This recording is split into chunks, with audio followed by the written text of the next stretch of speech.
Hello, Brother Monroe here. Welcome back to Ultimate Admiral Dreadnoughts and a one-off video.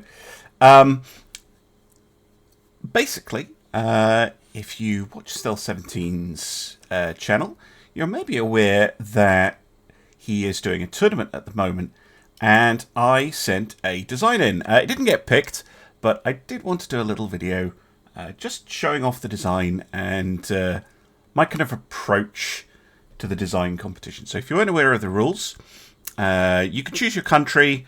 It was limited, but I went with Spain because I felt like it, and I thought it would be a less popular option. I was wrong. And it was a battleship, 1920, and you had to stick to a $200 million budget. And this is what I came up with. You might be thinking, yes, that looks very you. And I guess in a way it is. Anyway, this is what I went for. This is the metric Menace. And the reason it's called that will probably become apparent later on. Just under 30,000 tons and under budget at 197.5 million. Pitch and roll are pretty good at 24 and 17, and engine efficiency is fine. It's actually higher than it needs to be, but that's not a problem. That gives us extra acceleration. Guns, I went with 8 14.2 inch 45 caliber guns, and this is in vanilla, by the way. I didn't design this in with the balance mod. This is a purely stock vanilla design. Why 14.2s? Well, if we go to millimeters, you'll see what the ship makes a little bit more sense. So these are 360 millimeter 45 caliber guns with a 1.45 round a minute rate of fire, which I think is very nice indeed. Quite a lot of the ships, well, the ones that got picked anyway, had very slow reloads. So hopefully plenty of rounds on target. Minimum range it's fairly standard for a custom battle. And 22.5 knot top speed, I think would put me kind of in the middle of the pack. It's not particularly fast. It's not super slow either.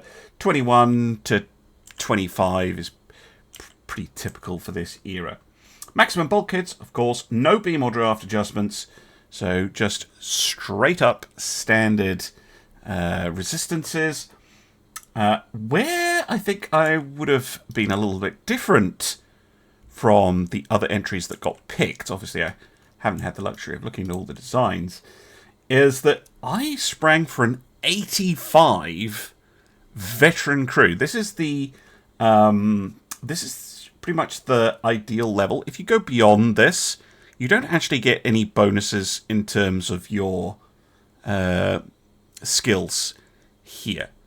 So going past 85 is just a waste of money. But I wanted to have a super veteran crew because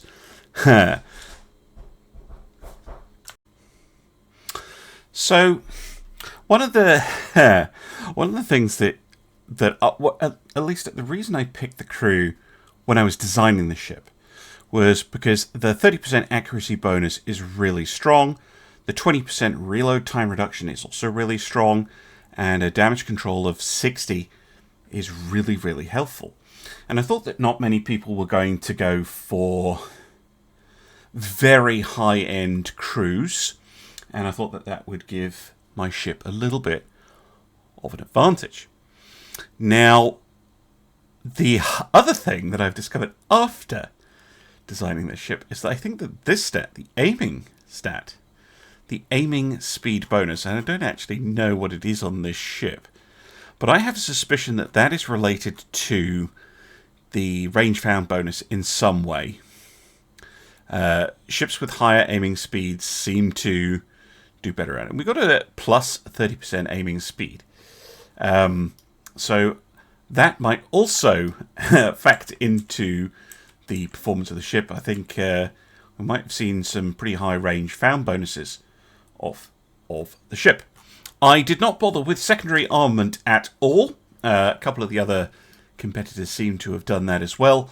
Battleship on battleship fight, I didn't think that you know, even 8-inch guns are not going to be particularly useful unless I was going for a high explosive build, and this is not a high explosive build. Engine setup, fairly standard for me. Oil, natural turbines with a backup diesel. Got pretty good maneuverability, and yeah, I did spring for the Electrohydra. I know people are like, no, he's electrical. But I like the Electrohydra. It's nice and reliable. Gives you good turning, just in case someone was messing around with torpedoes or something. I sprang for the Krupp 4 and high-end anti-flash protection. I did skip the anti-torpedo belt. Most of my campaign designs I'll always put on the maximum level of anti-torpedo, but again, I was kind of taking the risk that, especially if the AI was playing my ship, that the AI would have all the tools it would need to avoid every torpedo launched at it, so it shouldn't need the torpedo belt. Did spring for the double bottom, reinforced bulkheads, watertight doors, anti-flooding, and all or nothing, although we'll come back to the armor scheme later. Armament-wise, I did something a little bit different. I used my normal base fuse and cat ballistics with an increased AP, TNT for my explosive, bursting charge, very standard for me, and tube powder, but I actually went with light shells. So the reason I went with light shells was partly to get that high rate of fire. I just wanted to get rounds on target as quickly as possible, start doing damage, start knocking out systems as quickly as possible. The other reason I went for it is to get my flash fire chance as low as possible whilst still having a somewhat effective ship. So flash fire detonation chance of 0.9%, because the last thing I want is my ship getting knocked out of a round, especially with no secondary guns or backup weapons. So yeah, it's all on these 360mm guns, and their penetration table is decent. It's not the best thing in the world, but it's okay. Light shells are pretty fast. That is their big advantage. So we got some pretty good accuracy stats. I reckon in this era, probably 15,000 meters or less, 10,000 meters, probably more likely battle range. We've got 8.5% accuracy base. That's pretty decent. And 164.1 millimeters of belt pen on the HE, but 1,116 in the on the belts. So if you turn that back to inches, yeah, 10,000 meters, 43.9, and I didn't see many ships actually going full armor quality, but mine's at 138. I think a couple had 142. So against those high-end ships, you're talking about 18 inches of pen at 10,000 meters maximum. And there were one or two ships that had that level of armor, but not many. And yeah, I think that the pen on these would be more than sufficient. And there are a few with quite weak decks, but as you can see, the deck armor pen is not amazing on these shells. It is there, but probably against the decks, not so much. But punching through the belt should be doable at relatively close range. But it was more to kind of pepper them quickly, fish for pens, and try as best I could to get damage in early. Coincidence 4. Coincidence is just better in my opinion. Hydrophone. I did spring for the hydrophone. Again, same with if I'm running no torpedo belt, I want to be able to make sure the ship can detect torpedoes and avoid them. And an RDF, just because gun aiming speed 6%. Might as well bring it. I had the weight, I had the money. Next we get to the armor, and you might be thinking that looks a bit odd, and indeed it is, until we return to metric, and then it makes a little bit more sense. So we've got a 440mm main belt, pretty chunky, with 220mm on the fore and aft belts, as well as the main deck. 110 on the fore and aft deck, 110 on the superstructure, 460 on the conning tower. Inner layering, again, following a very similar scheme. And on the turrets, 460, 230, and 460 again. So all very nice looking if you are in metric, but if you're working in inches, maybe a little less obvious. I went with a really high fore and aft belt and pretty high fore and aft deck to try and resist any players who'd gone for HE spam. And also, again, because I knew it was going to be vanilla, I thought that in vanilla, extended hits tend to be a lot more effective. Whereas if you're playing balance mod, you really want to go for those citadel hits. So it was just to protect myself against medium and small caliber guns chipping away at my structure, which I did not want. Try and prevent fires, which again, don't want the ship dying to fires. And that is pretty much it. That is the design that I came up with, the metric Menace. I thought she was a nice ship. I thought she would have been an interesting contestant. Of course, fate has intervened, but I thought, why not take her for a spin and test her against just an AI generated one. I'm not gonna. Well, mind you, the shared designs from the community design campaign are loaded up, but yeah, I wanted to have a look at how she would actually perform in a combat situation. Again, this is all vanilla, not running the balance mod, and just wanted to see how she would fare, and get to talk about it, because I think Stealth's idea of doing a tournament, really cool. I'm keen to see how it goes. Yeah, look at that. Straight away, there was a pretty high chance initially, although enemy is getting hits in before me. There we go. Hit 8.4%, and we're 13.7 kilometers out. Yeah, the kind of battle ranges that we're talking about, those guns, they can definitely hurt at this sort of range.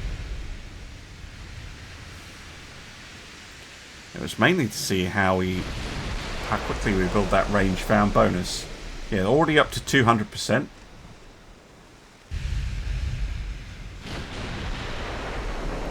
$210. Get our first pen.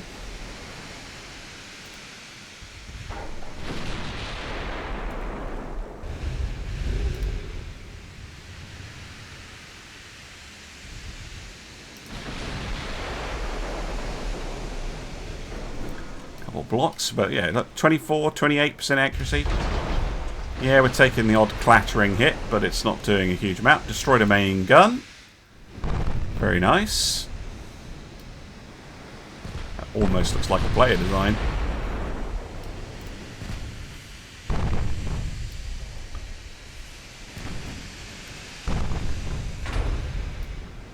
Blocked.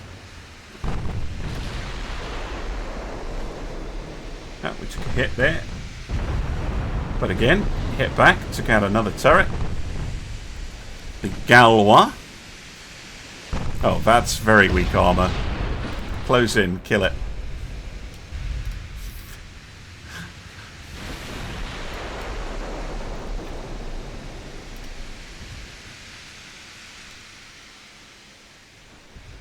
But yeah, 80% accuracy at 9 kilometers. There we go. Took out another turret.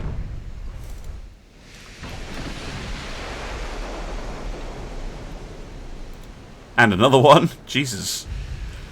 The turrets are pretty well armoured. Well, we're just knocking them out.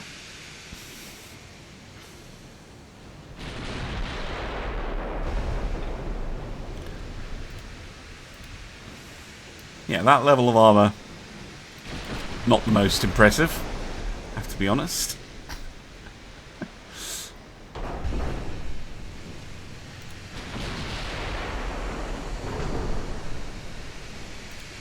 Probably hitting the deck quite a lot, aren't we?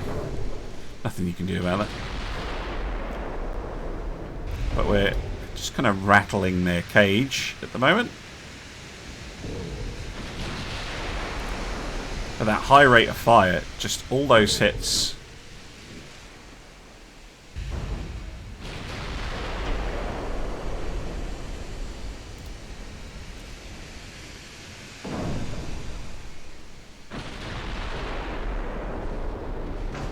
Curious. Try HE rounds. Curious to see how those base fused shells do. Yeah, just partials.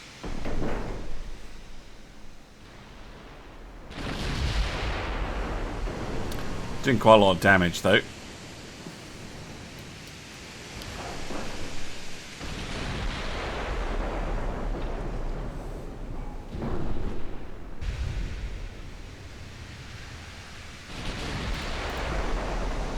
It's not how the AI would fight. It would fight on automatic.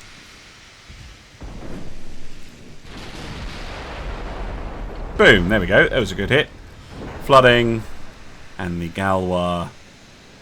Probably not long for this world.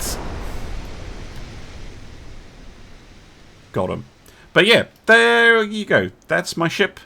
The Metric Menace. That was my entry.